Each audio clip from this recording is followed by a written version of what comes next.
this whole notion of succeeding at any cost and resorting to a culture of individualism. I encourage the students here as much as possible to do collaborative work, to study in groups, to do the research in groups, and to do group projects. Because by so doing, I think what the students will be learning is that we live in an interconnected world and that we should depend upon one another. In cases where there are strengths, we should feed off each other's strengths. In cases where there are weaknesses, we should work together to alleviate such weaknesses. So let me summarize by saying that I do not believe that there is any one successful formula for the guarantee of proper ethical standards at the tertiary level. That is why it is good for us to dialogue, to be collaborative, and to share experiences. But I will admit this, that it is of critical importance that we develop and that we work to develop high ethical standards at the tertiary institutional level. For if we fail to do so, then the rest of our society will suffer irreparable breakdowns. Thank you.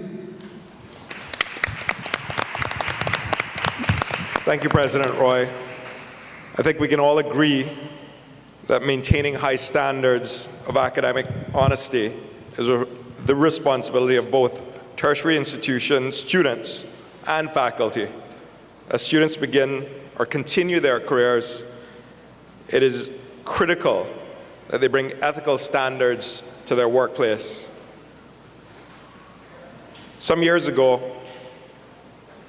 sociologist Raymond Baumart asked business people, "What does ethics mean to you?" Among their replies were the following: "Ethics has to do with what my feelings tell me is right or wrong. Ethics has to do with my religious beliefs. Being ethical is doing what the law requires. Ethics consists of the standards of behavior our society accepts." And probably the honest answer in the room was, "I don't know what that word means." And I would think that this is probably a good snapshot of general society and highlights the importance of tertiary education and really digging down on high ethical standards. Our next presenter is Dr. Trevor Gardner, President of Northern Caribbean University. Dr. Gardner was born in Kingston, Jamaica, where he was educated at Mico Teachers College, Northern Caribbean University, and in the US at Michigan State and Andrews University. My brother attended Andrews, doctor. Prior to joining NCU as president, Dr. Gardner served at Southern Caribbean University in Trinidad from 2004 to 2011. Leading up to that appointment, he was the Vice President for Academic Administration at NCU from 2000 to 2003. An international student of Japanese education, Dr. Gardner has worked in the area of training and selecting Japanese administrators. He served the Accreditation Council of Trinidad and Tobago as team leader. He has established working relationships with Brazilian and Dominican Republic universities. He's an author. His special interests include advocating for and defending the rights of the most vulnerable, stemming the brain drain from the Caribbean, developing mathematics and science instruction. Dr. Gardner is married to Patricia, a Trinidadian medical doctor, and they have 4 adult children. Dr. Gardner. Thank you, Mr. Chairman. Ladies and gentlemen, if you will, allow me to begin with a report from an Australian Journal of Teacher Education, Volume 36, Issue number 7, Article 6, in which Helen J. Boone, in the article, Raising the Bar, Ethics Education for Quality Teachers, states that since 1970, an ethics boom has occurred to counter the disappearance of ethics education from tertiary institutions. And this boom appears to be absent from teacher education programs in Australia and the United States. There is a persistent call to enhance teacher quality because it is widely accepted that quality teaching is linked to teachers' beliefs, values, and professional ethics. Quality teachers are considered to be those individuals whose teaching is grounded in values and beliefs that leads to caring, positive teacher-student relationship embedded in trust and high standards of professional ethics. Fundamentally, those who operate at the tertiary level, therefore, must exercise and demonstrate models in ethics, models in morality, and they must be models to those they teach. There are 2 areas that must be significantly impacted by this modeling. One is a development of appropriate policies, and 2, character formation. You might ask the question, how these 2 basic levels in which the university impacts, how do they impact policy? First, the university must engage with policymakers and challenges as laid out by Boone. Gibbons and Associates in 2008 in an article said some practical suggestions for improving engagement between researchers and policymakers in natural resource management must be engendered if in fact we are to move the policy agenda forward within the university. Training individuals to become ethically sound policymakers. What if all programs included a component that exposes the students to critical elements of policy generation in the specific field of study? A Northern Caribbean university, in an effort to model and exercise that which should engage the students and teachers and the community, a policy decision was taken 2 years ago, which shocked some people and disturbed some of our faculty quite a bit. And it is this, that when students have spent 4 years in getting their education, they pay for that education. The university marches them across a platform and say they have acquired the requisite skills and knowledge to go out to the public and perform. If they go out to that public and perform, and their performance is below the standard that the university said it should be, then this institution was ready to take them back free of cost and train them.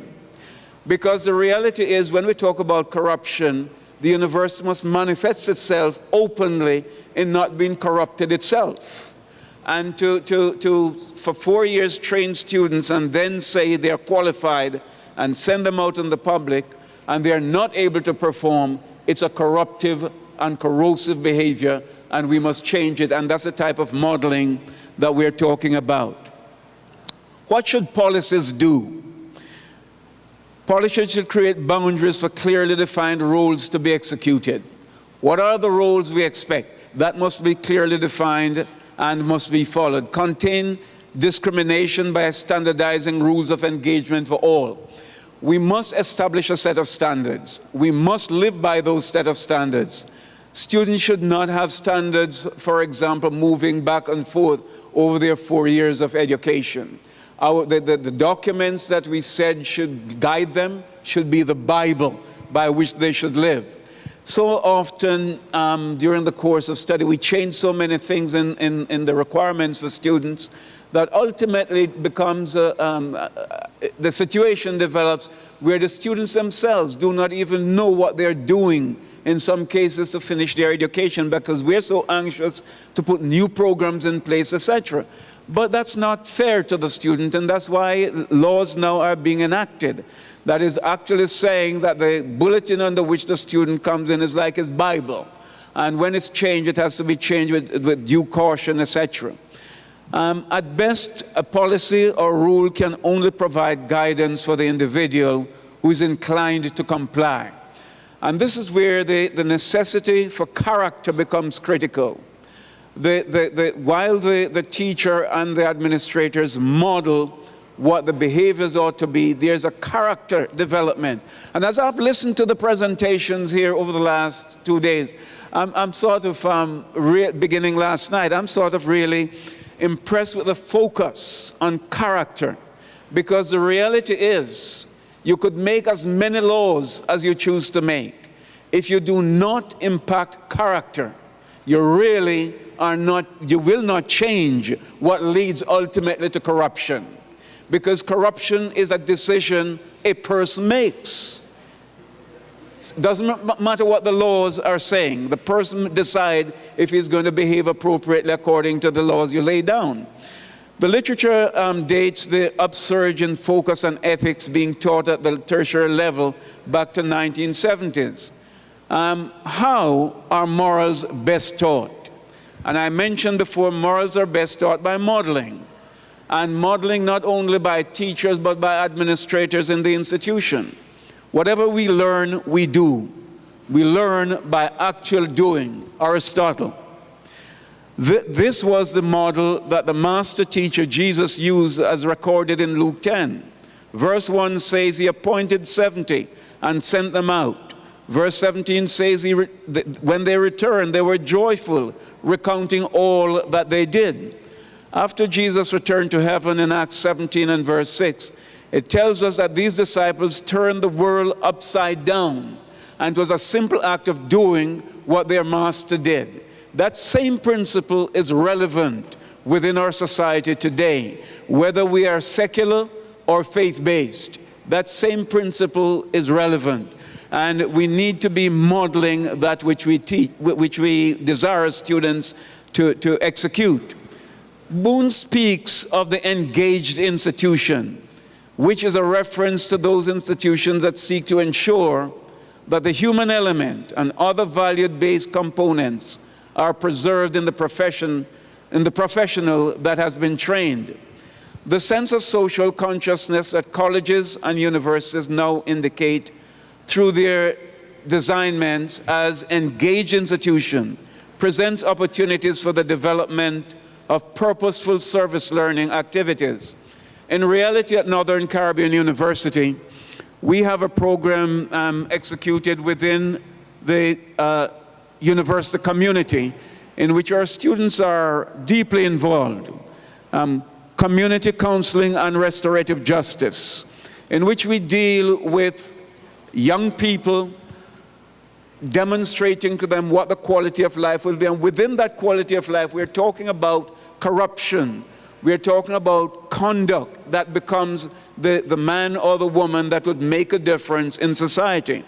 And it's alarming, the data that we're gathering, the impact that that's having, not only on single young people, but on homes and families, etc. Because the prevalence of corruption, again, is something that people choose to do. As the literature suggests, there is increased awareness of the need for ethics. Why is corruption so prevalent? Could it be that persons who are not themselves moral, trying to teach morality? And this is not, it's something we have to take very seriously. How can a person who is unethical teach ethics?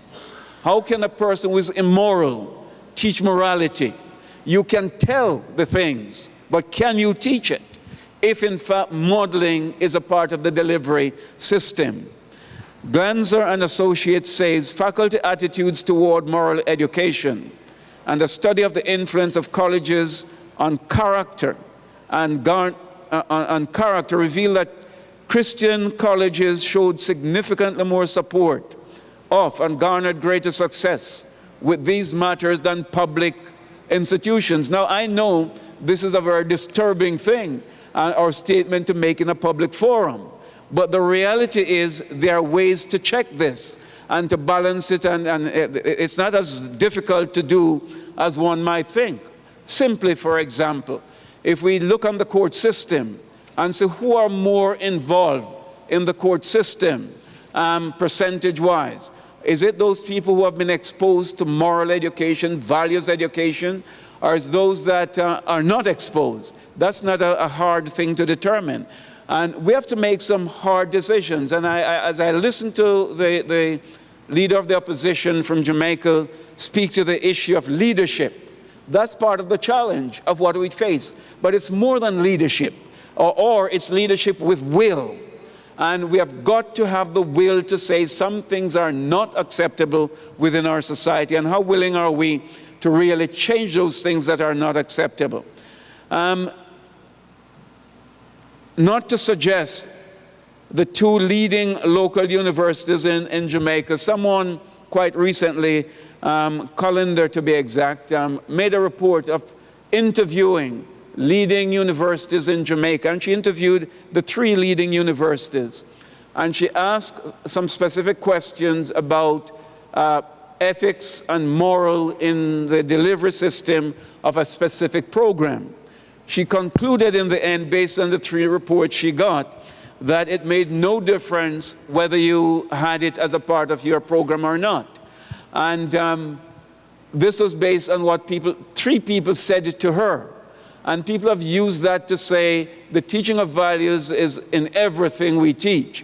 Well, the delivery of values, standards, and ethics has to be intentional. There has to be intentionality in that delivery system. And when it's absent, or when the due time is not given to it, we find ourselves in a quandary, and that quandary is taken over into the professional life, into business practice, into professional practices, and our nation and our region loses. For that, Mr. Chairman, I hand back over to you, sir.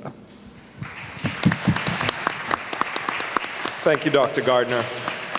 Of course, one way to remind students is an academic honor code system, but universities must also strive to enhance ethical awareness in each of its students. It occurred to me this morning when I was leaving Jamaica and considering some prime examples of what tertiary institutions can do to safeguard ethical standards and raise awareness. One of those ways is to facilitate dialogue. I'd like to say a few words about Professor Yvette Jackson, Pro Vice Chancellor of Graduate Studies at the University of West Indies. She was appointed as Pro Vice Chancellor with effect from August 2012. She has over 45 publications which have appeared in some of the best scholastic chemistry journals. Professor Jackson has also established an international presence, not just through her publications, but also through her participation in some 46 symposia and conferences, both locally and on the international scene. I'd like to invite Professor Yvette Jackson to give her remarks.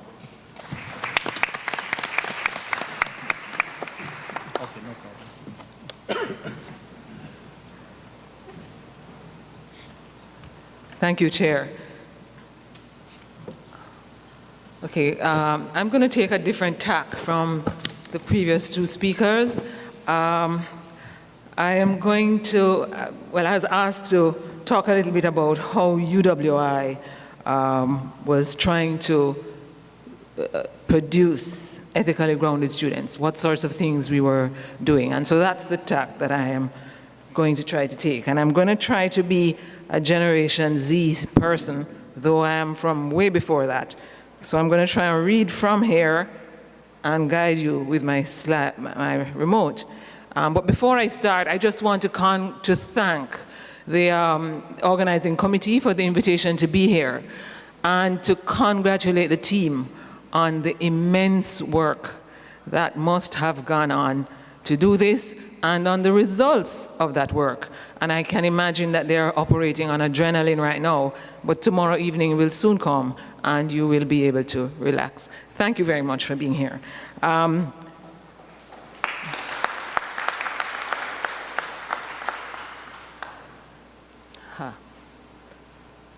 Okay, the University of the West Indies sees it as a responsibility to provide our students with a foundation of those behaviors and standards which are acceptable in their disciplines and in the societies and in the world at large. And the question is, how do we do this?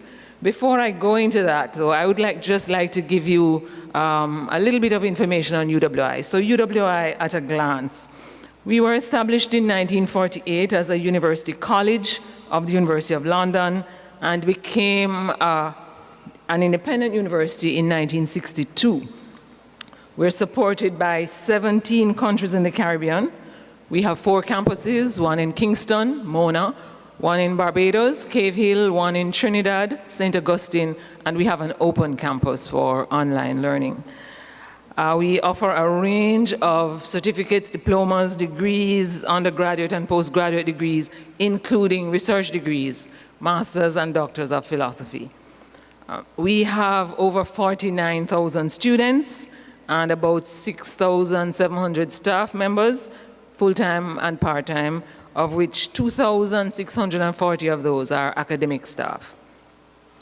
Over 40 countries are represented in our academy, and we graduate up to 9,000 people per year.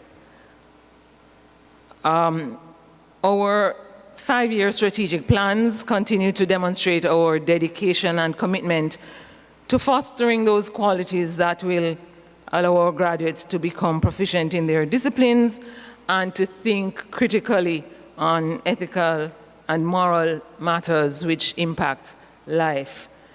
The mission of the UWI is there to advance education, as you might well imagine, and we have what we call a list of the key attributes of the UWI graduate. Among them, we would like our graduates to be innovative, critical thinkers, communicators, and last but not least, at the end of that list is guided by strong ethical values. And unless our staff, of course, demonstrates ethical, respectful and ethical behavior to our students, then the rest of it is all lost. So, we also have an interesting position as a research institution. Research is very important to the survival of any university. And we have networking and collaborative research programs. This makes up a rather large part of our situation. This means that the UWI has a responsibility to be a part of an international academic culture of responsible and ethical research. The world must be able to have confidence in our work, in our results. We are fortunate enough to be a multi-campus institution with a diverse faculty, many of whom have expertise in ethics. And how do we do it? I'm about to get into the details of that. We have policies, regulations, practices, and codes which hold the members of the academy to rather high ethical standards and which we trust send a message of trust, honesty, and integrity to our partners, our global partners, our local partners, our investors, and all our stakeholders. And how do we foster ethical attributes? We do it by educating staff and students about the various policies and regulations that govern their conduct and behavior. We do it by encouraging the members of our academy to practice these ethical behaviors and to be responsible and accountable for their actions. And we do it by implementing guidelines for conduct, clearly outlining what misconduct is and what is therefore sanctionable by the institution. We educate the community through our policies, through courses and seminars, through various bits of software and sites, and through service learning. And we just heard the previous speaker talk about that. And of course, it's not of any use if we do not insist on good practice. So the first policy that we have is the UWI policy on research ethics, which was most recently revised in 2011 and is based on the tenet that UWI is committed to honesty, trust, collegiality, and fair play. And this policy on research ethics applies to anybody at all who conducts research at UWI or at any institution which is affiliated with UWI. And it doesn't matter whether the work is funded or not funded, as long as it's scholarly and creative work by UWI staff, students, or people who use our facilities, then you're governed by the UWI policy on research ethics, which outlines very clearly what the responsibilities of various players are. The responsibilities of the institution, the deans of various faculties, the principal investigators of the research project, the students and research staff involved, and the technical staff involved.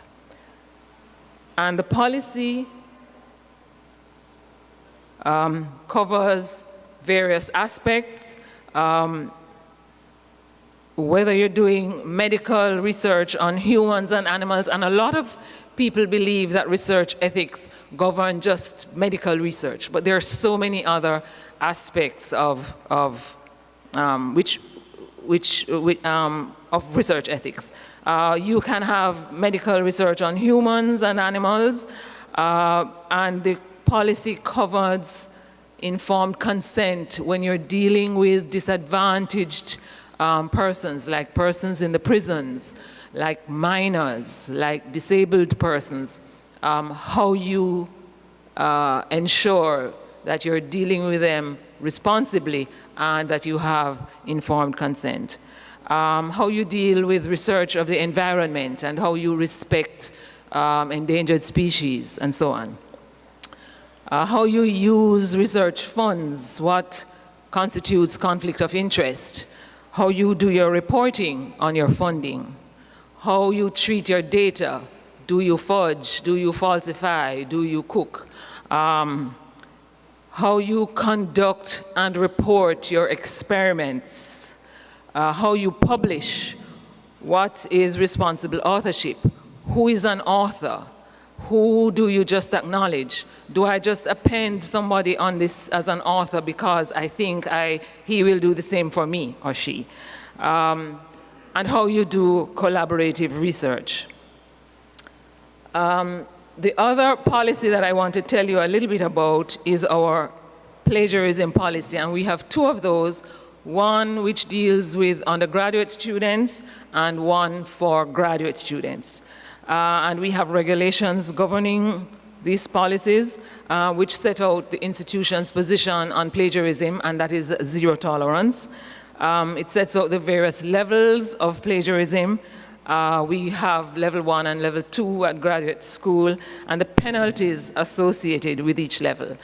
And I will just pause to say that the penalties go from spend a little bit of time and correct this document, you don't seem to know how to cite people's work, or spend a little time thinking about what you have done. You're a PhD candidate, look at this, this is really not good. You need 2 years to sort yourself out and just think about how not to plagiarize and come back. Or please leave us. We really cannot manage you in this sort of frame.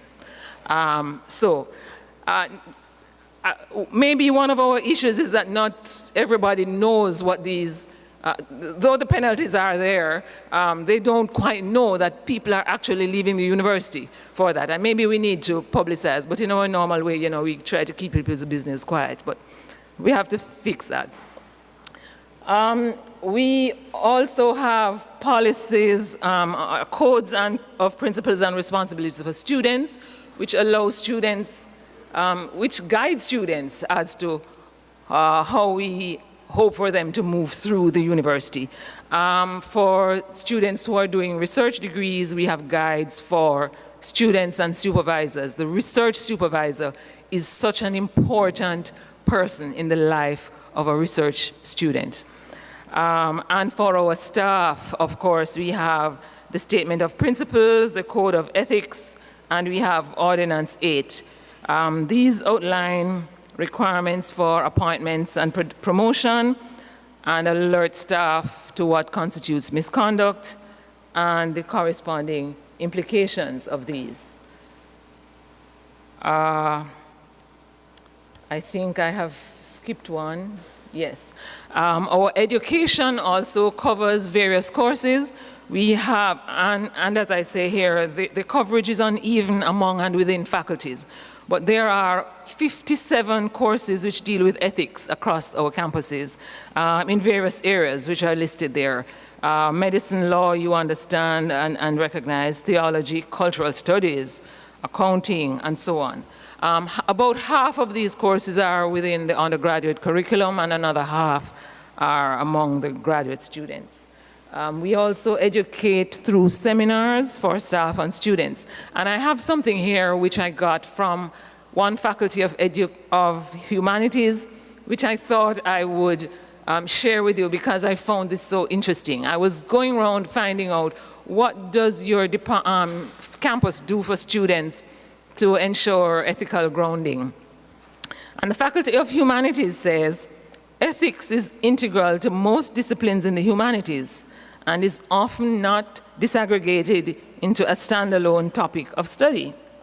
We treat ethics and ethical behavior as fundamental and critical to our assessment of the success or failure of a historical or literary character. I thought that was an interesting comment. The University of the West Indies has a license with Turnitin, which is a plagiarism detection software. And it gives your students, once you roll it, a similarity index. What it is it allows our staff and students to check their assignments and research papers and theses for similarity with items which are stored in the Turnitin database. And the Turnitin database is quite substantial. We also have a portal for graduate students. So this Turnitin thing is worked alongside the plagiarism policy, of course. And if you tell me that you have submitted your work and it has gone through plagiarism detection, and I find plagiarism, then I have every right to impose sanctions, yes? We also work very well through service learning, and there are 45 clubs and societies on one campus, 48 on another, and 24 on another. A lot of these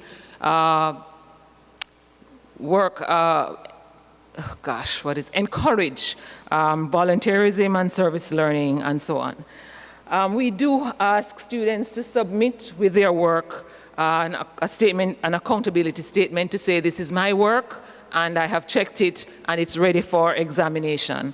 And we ask research staff to submit their proposals to an ethics committee before the actual research can get started.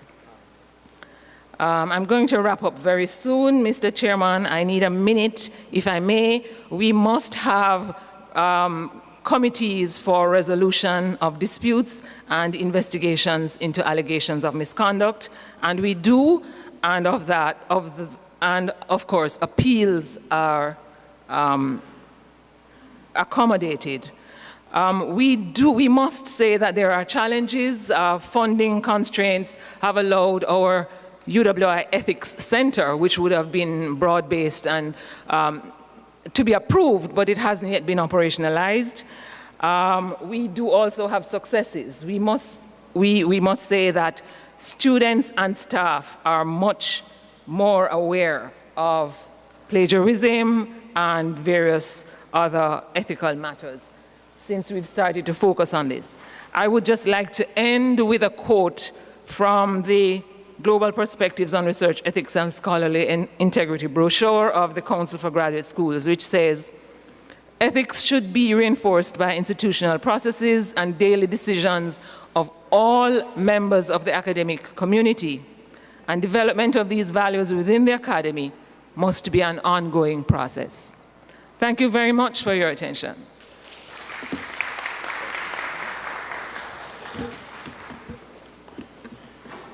We're doing great on time. Thanks for all the panelists for adhering.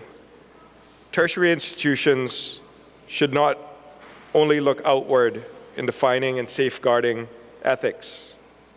They should look to develop moral attitudes and capabilities necessary to shape anti-corruption attitudes of the young people studying in their hallowed halls, and also to provide knowledge about ethics and practice what they preach. Mitchell Davies has been the director of the Truman Bodden Law School since 1992, formerly the Cayman Islands Law School, having previously been a lecturer in law at the universities of Bristol and Buckingham in the UK.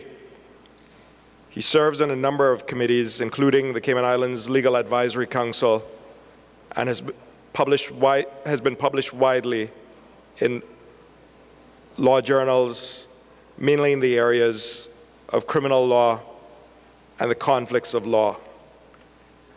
And the secret he and I share is he was my conflicts of law professor and crime professor at the Cayman Islands Law School.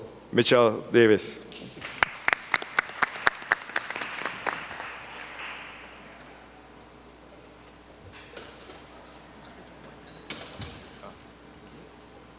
No, it's up.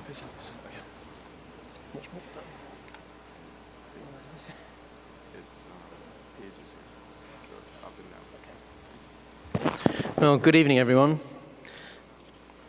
Mr. Chairman, thank you for those remarks. I'm here this evening in my capacity as Director of the Law School, so you'll forgive me if much of my talk has a legal slant. I see the room emptying as I said that. So the first part of what I want to talk about is how ethics impacts on the legal profession and how the law school has a particular responsibility given that the great majority of our graduates are intending lawyers in instilling strong ethical and principled values in all of our graduates. That's particularly the case because not only do large numbers of our graduates become lawyers, but increasingly, like our chairman this evening, they enter political careers as well.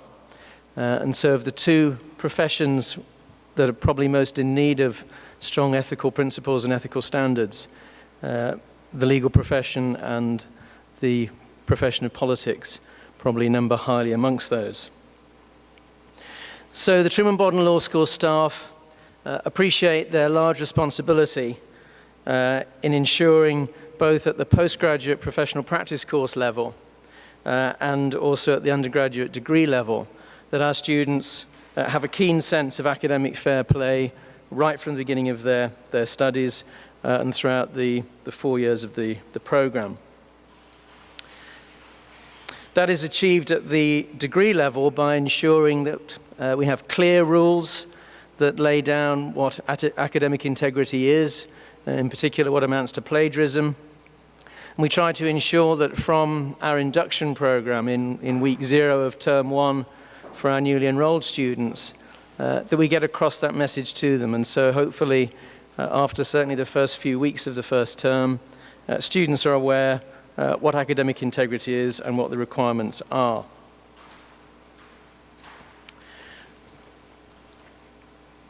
I'm going to start off this evening by looking at some of the measures we adopt at the Truman Bodden Law School to integrate in the way that Dr. Jackson was speaking earlier. Dr. Gardner was speaking earlier. Integrate a program of legal ethics into our professional practice course. Now, the professional practice course, it's on this, just making sure it's up there, is a 9-month vocational professional legal training program, which is specifically the required professional course for attorneys who want to enter the legal profession in this jurisdiction. So students will have obtained their undergraduate law degree, their LLB program, either with us or elsewhere. And they are required, as part of that professional practice course, to undergo a thorough grounding in legal ethics, both legal ethics pervasive to the course itself through the 9 months of the course, and also there's an 8-week program specifically dealing with ethics in the legal profession. So essentially the purpose of the bespoke legal ethics course at the law school for the professional practice course graduates is to ensure that students have a keen awareness of their responsibilities when they leave the law school as lawyers, of the ethical standards that are owed to firstly their client, to the court, and to the wider public and the wider society. The course is based upon 7 core principles of ethical standards, which are those standards which have been established by the Solicitors Regulation Authority in England and Wales. And the first one there you have on the slide, justice and the law. The rule is a simple one, but its importance can't be overstated. As you can see, the rule is simply, you must uphold the rule of law and the proper administration of justice. That rule is itself broken down into more detailed requirements, which are spelt out in the SRA code, the Solicitors Regulation Code, such that it's made clear that the obligation is not only owed to clients, but also to the court and to third parties with whom the attorney deals on behalf of their client. Lawyers are also very clearly required to refuse or cease to act for a client where to do so would involve the lawyer in a breach of the law. So that is all spelt out in the first principle, justice and the law. Second principle is integrity. I think we've skipped a slide there. No, that's it. Okay. Second principle is integrity. And again, simply stated, the principle is you must act with integrity. Personal integrity is central to the role of the attorney as the client's trusted advisor, and it must characterize all that the lawyer does in his professional dealings with clients, the court, and the public. That's further embellished and elaborated in the Cayman Islands Draft Code of Conduct in Rule 101. The third requirement is that of independence. So every attorney must act independently, and they must not allow their independence to be compromised. Attorneys learn at the law school, or budding attorneys learn, that they must not permit pressure from any source, be it from the court, the client, or a third party, to compromise that independence. Pressure is specifically said in the code to include financial or professional pressure. It's essential that advice is objective and unbiased. Fourthly, the attorney has a responsibility to always act in the best interests of his or her client.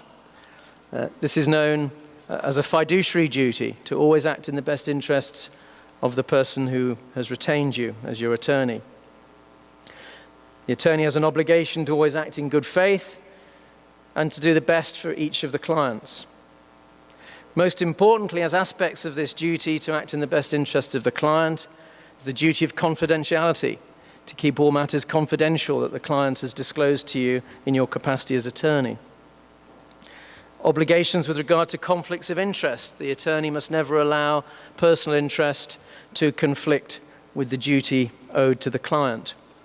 We had an interesting discussion this afternoon in our earlier group regarding the likelihood, it appears, of conditional fee agreements becoming... Somebody didn't like that?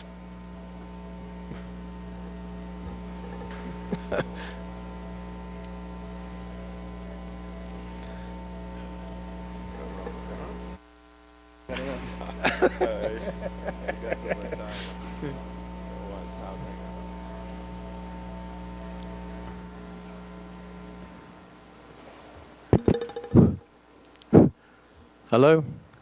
The mic's gone off. Seem to be having a few technical difficulties, but they're on it. I'm sure it wasn't anything you said, Mitch. They're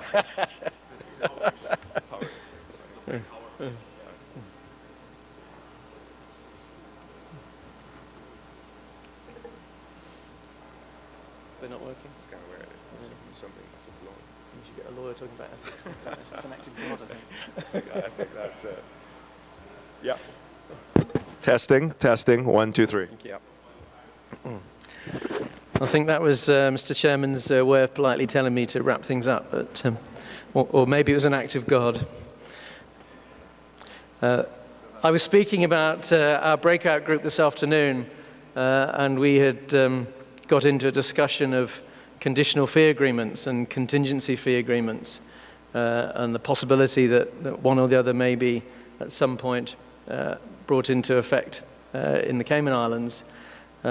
And I was cautioning against that because it seems to me that where an attorney has a direct interest in the outcome of the litigation, as he or she clearly does if he's retained or she's retained on a contingency fee basis, that represents perhaps the starkest example of a conflict, that the attorney is very likely to be tempted to pursue his or her own interests, very possibly over and above those owed to the client.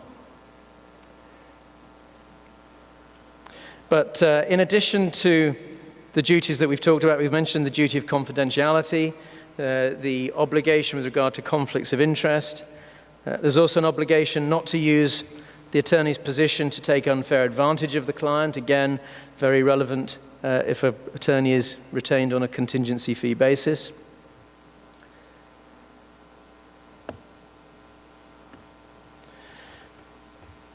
And further than that, there's a general interest to always put the client's interests above those of the attorney. And this is very telling given what I've just said. The client's best interest must always best interest must always come first, even if it is not the most profitable course of action for the lawyer. So I'm not sure how many lawyers have read that one recently. Cayman Islands Draft Code Rule 104 elaborates on that, which I have on the overhead there. The fifth standard, the fifth requirement of the SRA principles is standards of service. Again, the rule simply states you must provide a good standard of service to your clients, you must provide a good standard of care and of work, including the exercise of competence, skill, and diligence. You must consider your competency and skill in a particular area, as well as your capacity in terms of time before taking on a particular matter. A lawyer is under a contractual and a fiduciary duty with the client.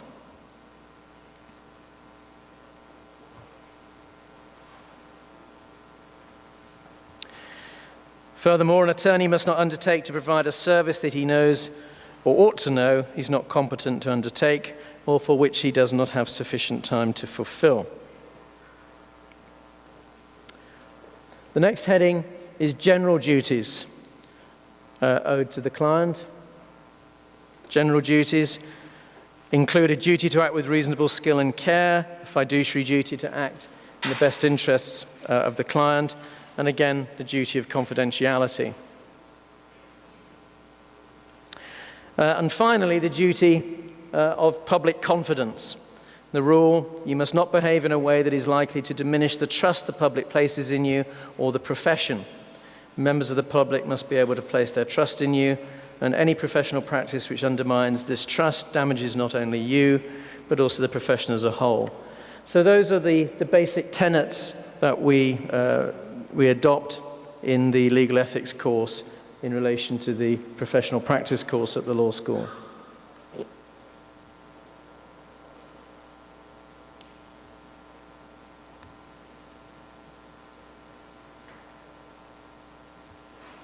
I want to move on for a few moments now and just to speak more broadly about academic ethics and the principles and regulations we have in place at the law school to reinforce and underscore the importance of academic integrity.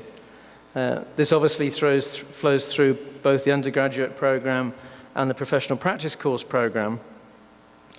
But our experience in the last 10 or 15 years, probably at the law school, is that where academic integrity issues arise, particularly plagiarism issues, where those challenges arise, it is more often than not in association with submission of assessed coursework, which is not intended to be a collaborative assessment. It's not a collaborative assessed exercise.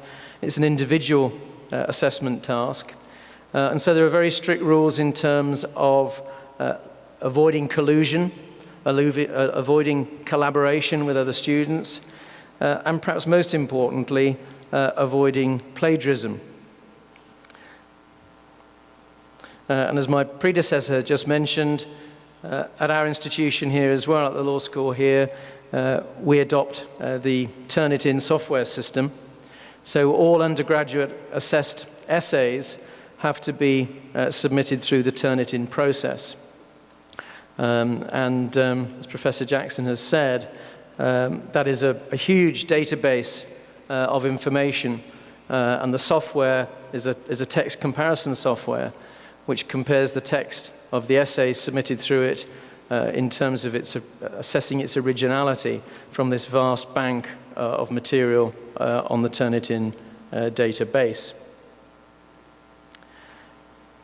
On submission of their coursework, students are explicitly required to confirm that it is their own work, submitted in accordance with the requirements of the law school. And given the law school's affiliation with the University of Liverpool, we adopt directly their standards and their processes, including the Turnitin system through the University of Liverpool.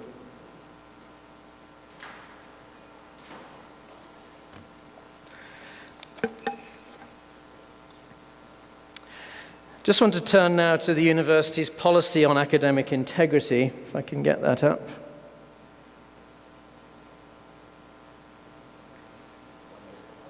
Okay. The other way? Okay, thank you. I've got 1 minute, so we'll just finish with this. So the university defines academic integrity as being concerned with the ethical code that applies to the standards by which the academic community operates. It represents the values of honesty, fairness, and respect for others. Whilst this encompasses the expectation that students will not cheat in assessments nor deliberately try to mislead examiners and assessors, it is just as important to emphasize the positive role that academic integrity plays in each student's intellectual and professional development and in their successful transition to graduate employment and future careers. So we very much try to sell it to the students in that way, that a student is much more likely to achieve highly if they've understood and complied with these principles of academic integrity. If that doesn't work, we consistently remind them, constantly remind them of the effectiveness of the Turnitin software system. It's very good at detecting plagiarism. And the combination of the inner will from the students has been mentioned before, the importance of the students building the character and the inner desire to play by the rules, to do things fairly, to not try to seek an unfair advantage over one's peers. That combined with perhaps the concern of that they may be caught out, and will be probably if they don't comply with the rules, has certainly led us to a generally positive outcome in the last few years at the law school, whereby instances of poor academic practice, of a want of academic integrity, have very much been on the decline. Thank you.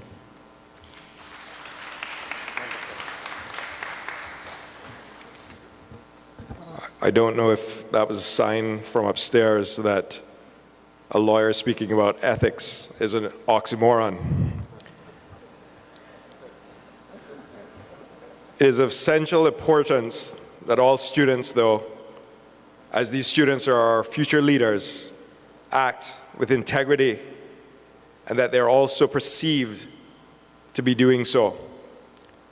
This does not only require honesty, but also a multitude of complementing qualities such as fairness, open-mindedness, courage, straightforwardness, and trustworthiness. Dr. Cliff K. Riley is an associate professor and associate dean of graduate studies and research in the College of Health Sciences, University of Technology, Jamaica. He holds a PhD in biotechnology pharmaceutical, a Master's of Arts teaching, and a Bachelor of Science honors degree in chemistry and biochemistry from the University of the West Indies, Mona. Dr. Riley, I was there yesterday. You have a beautiful campus. I never saw the outside, though. Okay. Dr. Riley, I welcome you to the podium.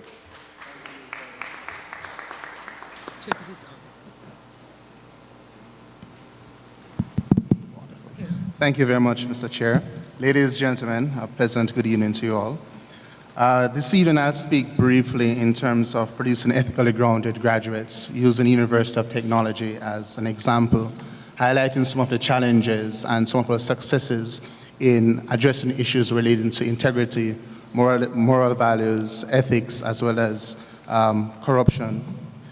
Before I move forward, though, I would like to use this opportunity to extend our hearty congratulations to President Bowden and his team for organizing this very effective conference. It's quite timely and relevant, and I'm sure that the issues discussed at this conference will benefit different countries and institutions within the Caribbean region. So, President Bowden, congratulations. Producing ethically grounded graduates, and by extension, safeguarding ethical standards, is a challenge faced by most, if not all, tertiary institutions within the region. There's no quick fix, there's no broad brush approach, there's no magic wand to wind around to say, let this go behind us. In order for us to move forward in addressing ethics, integrity, and producing ethically grounded graduates, we must first accept that there are challenges. Also, we must identify the root causes and seek effective strategies and plans to address these challenges. As academic institutions, we must hold ethics and moral standards in high regard and aim to train graduates and meet the highest ethical standards, morals, and values. However, as academics and as citizens of this region, we must also lead by example. It is even more instilling the principles of respect, justice, community service, and beneficence in our students and staff is an ongoing battle which we as academics and citizens cannot afford to lose. As academics, we must aim to move our students from rule-based behavior and serving self-interest to the recognition of group and community responsibilities. This, we believe, are key attributes of ethically grounded citizens. The University of Technology students, like many other institutions, are from several different cultural backgrounds, different social constructs, varying religious beliefs and practices, different stages of both moral and cognitive development, varying moral values, different family structures, and different personal experiences. These we must understand, we must identify and devise strategies to ensure that the ethics and the values of our students are in alignment with those of their professions or their discipline. At the University of Technology, we have over 14,000 students representing approximately 30 countries. However, it is interesting to know that the majority of our students, a large population of our local students, are from the inner city communities. Our degree programs, primarily undergraduate programs, are offered over a 4-year period, and our students can matriculate with the CSEC grades, which is the Caribbean Secondary Examination Council's minimum requirements from grades 1 all the way to 3. Unlike some other institutions where the advanced level courses are required and students are usually at a more advanced stage of both moral and cognitive development, we have to grapple with issues relating to morality as well as cognitive development based on the maturity of our students. Persons can classify the University of Technology as a new university, as we recently transitioned from a College of Arts college to a university. We were initially started as a Polytechnic Institute of Jamaica, and within a year we upgraded to a college, focusing on the arts, the science, and technology. Then we expanded into a university structure. This therefore means that we were pretty much thrown there in the open ocean to grapple with issues relating to integrity, related to honesty in research, in training, especially the undergraduate and the graduate level. There are a number of issues which we identified, and we sought mechanisms or strategies to address these. And one of the most common is as it relates to equity in enrollment or student recruitment. There's this notion of a link effect in Jamaica. I know someone, let me call that person, so my child can be enrolled in an institution. We had to find ways and means of addressing that to ensure that your students are accepted primarily on their academic merit and not based on their financial standing or social standing. And it's an issue that we're still grappling with. Educating our students and staff on the issues of ethical standards and values was absolutely important. Having policies, having different strategies in place, and the students, our constituents, students and staff not being aware is absolutely unacceptable, and in no way can those policies be effected or enforced if our constituents are unaware of what those guidelines are.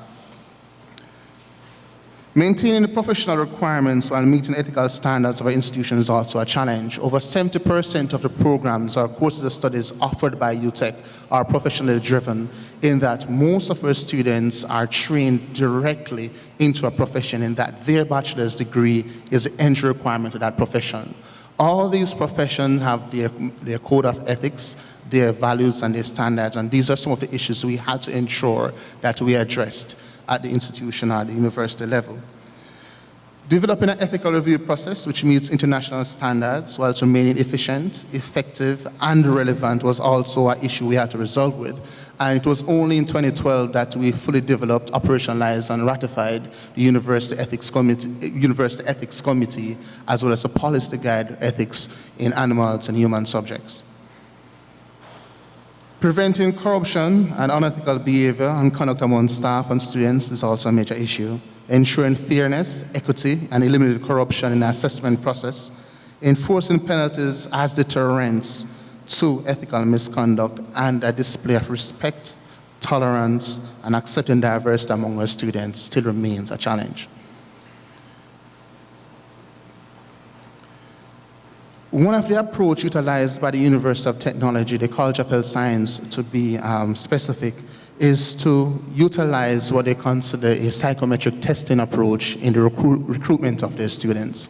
This psychometric analysis ensures that the students' values are in line with the values of that profession. And this is used across the board for all pharmacy applicants and all nursing applicants.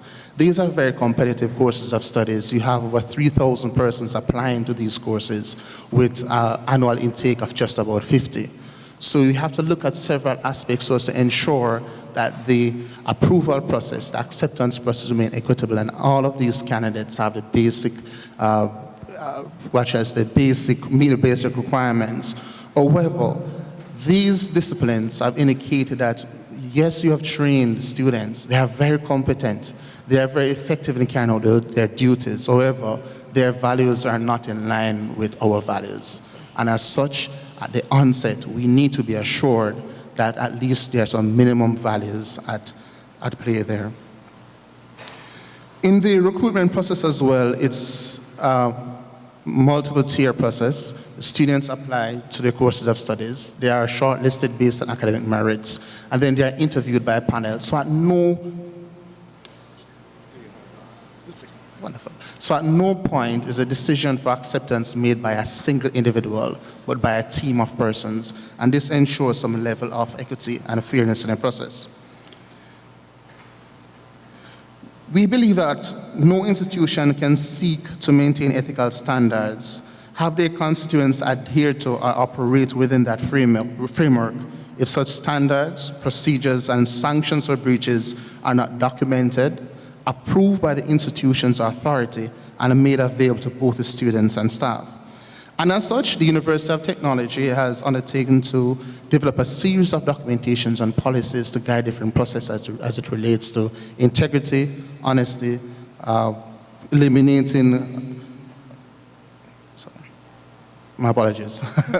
and eliminating corruption in institution as well, with primary focus on building a robust research program which can be accepted, with the work being acceptable and the standard of a research being acceptable internationally. The mission of the university is to stimulate positive change in the Caribbean society through provision of high quality learning and research opportunities and service to our communities. And as such, we have embarked on several activities to reduce incidents of ethical misconduct, strengthen students' values, and respond to issues of academic misconduct in institutions. And as such, led to the development of several policies. These include the Student Code of Ethics, the Code of Ethical Conduct for Staff, the Research Policy and Guidelines, the Publication Policy, the Community Service Program Guidelines, or Intellectual Property Policy, Consultancy Policy, Research Ethics Policy, and the establishment of a University Ethics Committee. The development of these policies resulted in, as well as the establishment of the Research Committee, resulted in the inclusion of professional ethics, ethics and jurisprudence in the curriculum of all courses of studies offered by the institution. So ethics forms a core component of each course of study. Additionally, there are components required known as professionalism or professional ethics, which these students must complete before they can be awarded such courses of studies. Additionally, we have an extensive externship or experiential training component within our training programs, where students are also evaluated by experts or professionals within those disciplines on their moral values, on their work ethics, along with other aspects of their competences. The Community Service Program was developed under Regulation 3, where all students must commit at least 45 contact hours, 3 hours per week, to a community-based program, so as to build their sense of community service and giving back to their communities. Operationalizing Regulation 5, Statute 13, looking at academic misconduct, it provides oversight for governing academic misconduct in relation to breaches in academic dishonesty, fraud, or unethical behavior or conduct of university students. Offenses are classified as gross or major, where students found to be in breach of universities and the professional codes of ethics can be suspended up to 1 academic year, and in some cases face full expulsion from the university. Additionally, students in training found to be in breach of ethical conduct, code of conduct, and are also barred from their professions in some of the professions such as nursing and pharmacy. Students are sensitized on the ethical codes of conduct during their university orientation process and throughout their training, and likewise, that's done for our staff. The development of our policy on plagiarism was also absolutely critical. We too have a license in Turnitin, where it's a requirement from all of our students for all the assessment pieces, non-examination assessment pieces submitted, that the Turnitin values must be submitted as well, or a certificate. We are moving to the phase where we're requesting that all of our students submit their documents electronically, where it can be assessed at a central point in the university, so as to ensure that it is in line with the university's requirement and standards. 2 minutes. We established a research ethics committee to look on several aspects, and this covers research looking on human and animal subjects, studies involving potential risk to the environment or use of hazardous materials, and all of these projects require ethical clearance from the university. We have a major university committee was established for that. However, we also have in-house committees within each academic unit, 8 to be exact, that serve as subcommittees of the University Ethics Committee and ensure that projects which are at minimal risk, they have the authority to grant approval for projects of minimal risk or exempt status. Our research committee consists of many external members to the university, including a representative of the Ministry of Agriculture and Environment, the Ministry of Health, National Environment Planning Agency, Intellectual Property Office of Jamaica, and so forth. So the decisions are not taken solely by UTEC staff or members of academia. Our publication policy is very clear, very specific, and guides the process of academic integrity with ethical requirements and responsibilities of authors for publication of manuscripts, books, technical reports, and monographs. And at the undergraduate and graduate level, all students are required to include a certificate of authorship, declare all conflicts of interest for their research projects as well, while projects involving human and animal subjects are required to have a signed copy of the university's ethics clearance certificate included in their final document.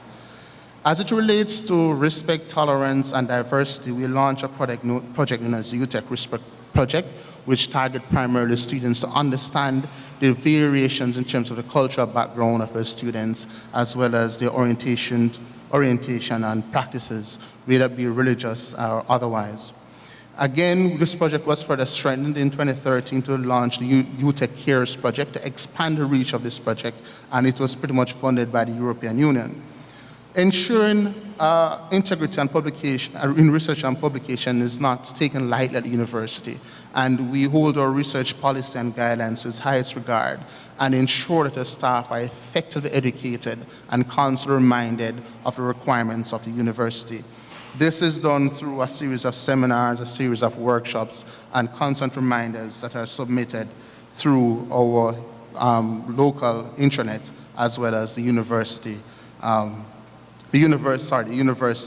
email platform. So we therefore believe that the institution has a significant role to play in ensuring that the students are grounded ethically and also to ensure that it safeguards the standards of ethics. We also believe that in order for a tertiary institution to safeguard ethical standards, they should seek to incorporate recommendations of Braxton and Bay in 1999, which suggests that staff and administrators should better articulate and codify the norms of professional behavior, more explicitly socialize students about the profession and its ethical obligations, increasingly provide incentives for teaching behavior that is consistent with the standards of the profession, and when necessary, impose sanctions for violations of such standards. Thank you very much.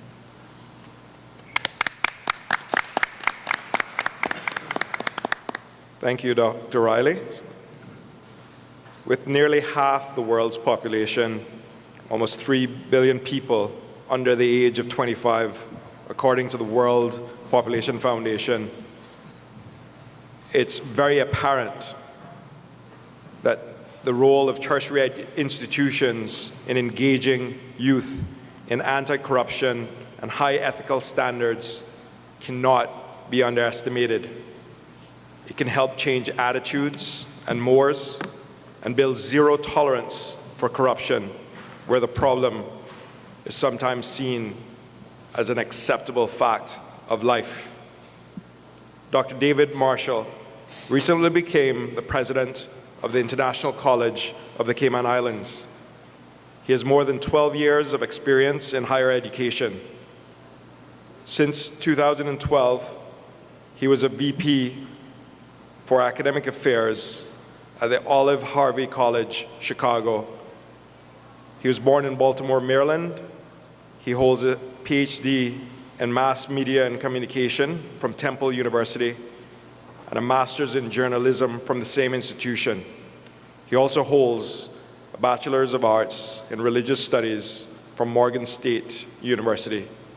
Dr. David Marshall, the discussant. Thank you, Mr. Chair. Good evening, everyone. Okay, so I'm from the U.S. and from a southern state. We have a tradition there called call and response. So that means when one person in the house calls, everybody responds. So we'll try again. Good evening, everyone. So much better. Thank you so much. I am just really thrilled to be here to share in this conference, and thank Dr. Smith and all the organizers for inviting me to be here. This is really fantastic, and I told President Bodden he ought to give the team 3 weeks off vacation with pay after this conference is over. So just an excellent job. Speaking of President Bodden, I would be really remiss. I started work March the 1st, so brand new on the job, and I called President Bodden just to say hello, not really thinking that I would be able to get on his calendar. Got me on the calendar the next day, brought me here, had me walk around to speak to faculty, staff, deans, and these very, very talented students. And by the time I was done with the visit, I thought I was the president of UCCI. So gracious. And I really am very fortunate. And I don't believe in accidents. I really do believe that it was really divine providence that as a first-time president, that I would be in a place to be mentored by such an outstanding educator. And I am just thrilled for his hand of fellowship and look forward to working with him as becoming a better president myself. So thanks again, President Bodden. I won't take much time. I really do want to reserve some time for questions, but there are a couple of themes that I think all of the panelists touched on really well, and one of the predominant ones is leading by example. Today I took a look at about 300 websites, college websites. It's called, in research, content analysis.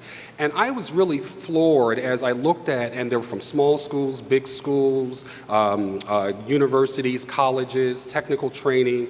I could not find one this afternoon that actually on its front page mentioned the words ethics, morals, citizenship, giving back, nation building. It was nowhere there. And we are then surprised that we're producing a generation of students who don't appear to have it, and we don't even think it's important to put front page. And I was so pleased to hear that President Bodden is going to use the word marketing and promoting, right? Because what people read and see is the reality, and it sets a standard. So I love this idea about leading by example and this focus on faculty, staff, and administration. And the predominance is that we make the assumption that the faculty, staff, and administration are ethical, dealing ethically. And it's a wrong assumption. I may need an escort out of here. That's okay, y'all get quiet. I'm just gonna talk to myself. Okay. Faculty, staff, and students, faculty, staff, and administration, it's not just the students. We ourselves have to be ethical and moral. And this is particularly interesting because you have to ask the question, what are our students thinking about us as they watch us? Now, this may not happen in the Cayman Islands, but in 12 years, I can tell you what's been happening at my institutions. I had to mediate just before coming here two faculty members who haven't spoken to each other in 6 years in the same department. Oh, that didn't happen in the Cayman Islands. Okay, I'll just keep moving on. And the stuff that we fight about, who gets what class and what time, and who gets the technology, and our students are sitting there watching us. And then we have an expectation that they're supposed to go out into the work world when we ourselves have not modeled good behavior for them. So when we model good behavior, we prepare them to go out and to deal with ethical and moral dilemmas. But we really do have to do it ourselves. Brother President over here, framework of accountability. This is so huge, and I think this is the next wave of colleges and universities. This whole idea that we are graduating students unprepared, it's really bad. And in the U.S., we have something called gainful employment. So the U.S. government gives out millions and millions of dollars in federal financial aid. And so now they're saying, well, if students can't get jobs, we're going to take your federal financial aid back. But that's not an ethical thing. This is just like we just want to spend the money right. What this president is talking about is really the next wave of accountability based on ethics and morals. It is immoral that, if we don't even think about it, that really is the ethical and the moral imperative. And so I would just invite us to think about that before we start pointing fingers at corporations, communities, businesses that are not doing what they are not doing, that we ask ourselves, have we done right by our students? Putting them first, making sure their needs are done. And I'll leave this with my mentor. My mentor told me one day, I said, you do such a great job, and I love how you open the doors of opportunities for these students at this institution. This is really great. And he said, oh, you got that wrong, Marshall. My job is not to open the door. My job is to break the damn thing down. And so I encourage all of you to use this as your ethical framework as you start building an ethical framework at the institution, keeping it student focused and making sure that you are accountable, that we all are accountable to the students in our charge to be the global ethical leaders that we inspire them to be. But it is very clear they will never get there unless we clean up our act first. Thank you very much.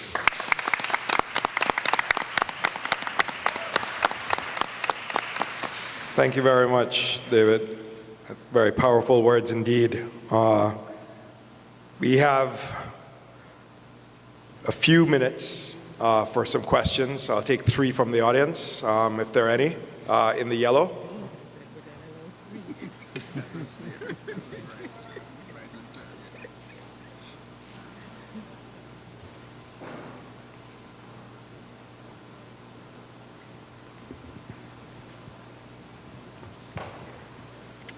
This is for Mr. Davis.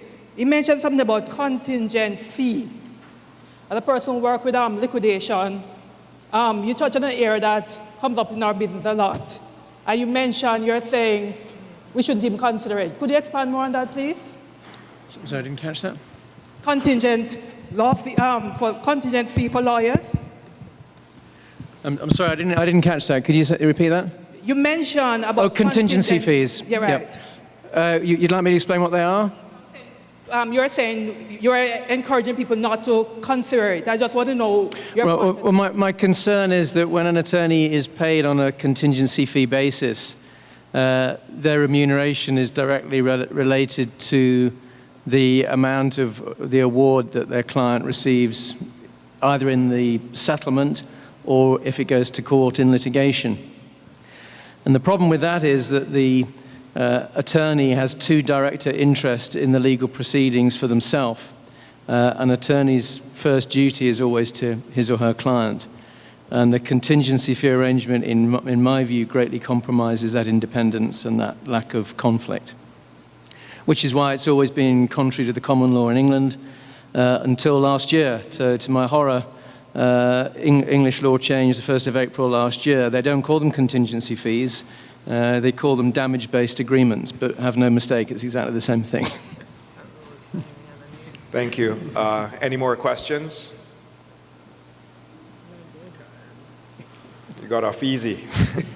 Well, nothing remains but for me to thank the panel for their superb job this evening. I hope that each of you have come away a bit more enlightened as I have. Thank you so much, and good evening.